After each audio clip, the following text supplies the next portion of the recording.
You've got Mustafi. Yeah.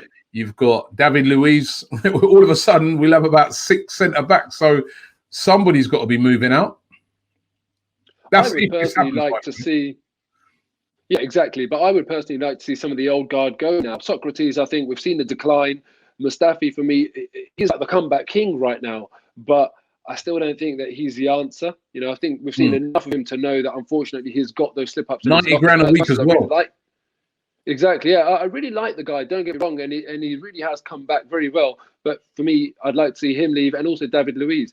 David Luiz having a decent season, to be honest. You know, I wasn't a big fan of his signing. I still don't think he's the real deal, and he's certainly not the future because of his age. So if those three get moved out, then I think that we can bring in another centre back. But I think we all wanted it to be a Upamecano, but I think Disasi is much more realistic and represents better value. Yeah, I don't think they will move on David Luiz. Not yet. I think maybe at the end of next season. But I think, I agree. Experience and stuff like that, and the way he's good at passing the ball, I think Arteta really likes him.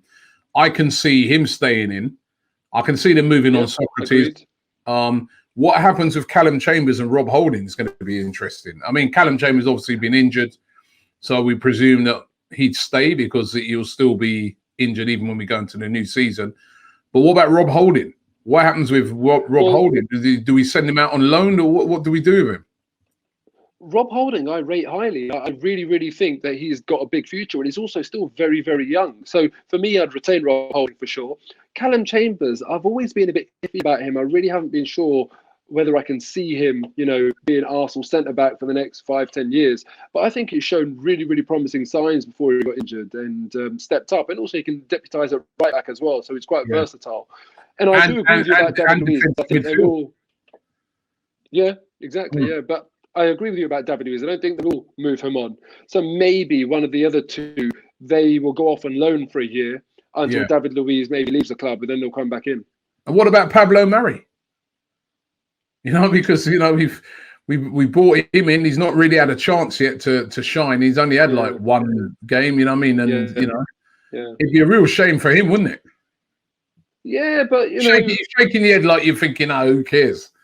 I mean, he hasn't really had a chance, has he? Yeah, he hasn't had a chance, but unfortunately, it is a bit like that, isn't it? Are we excited about him as kind of being our stalwart defender? Is he of that level? If so, let's keep him. I don't necessarily think he is that guy. But look, I'm not there training with him. I haven't seen him. Haven't seen his promise of potential. But no one was calling for him when we signed him. Do you know what I mean? If we were talking about Upamecano, who I mentioned, I'd be saying, "Oh no, we have to keep him because he's going to be that guy." So look, if Pablo Mari goes or stays, I'm not going to be crying. The coronavirus has not just affected the world of football, but has affected everybody. But you know what? We can defeat it. If you're displaying any of the symptoms, always make sure that you self-isolate. I know it's a terrible time, but we will defeat the coronavirus. We will be back.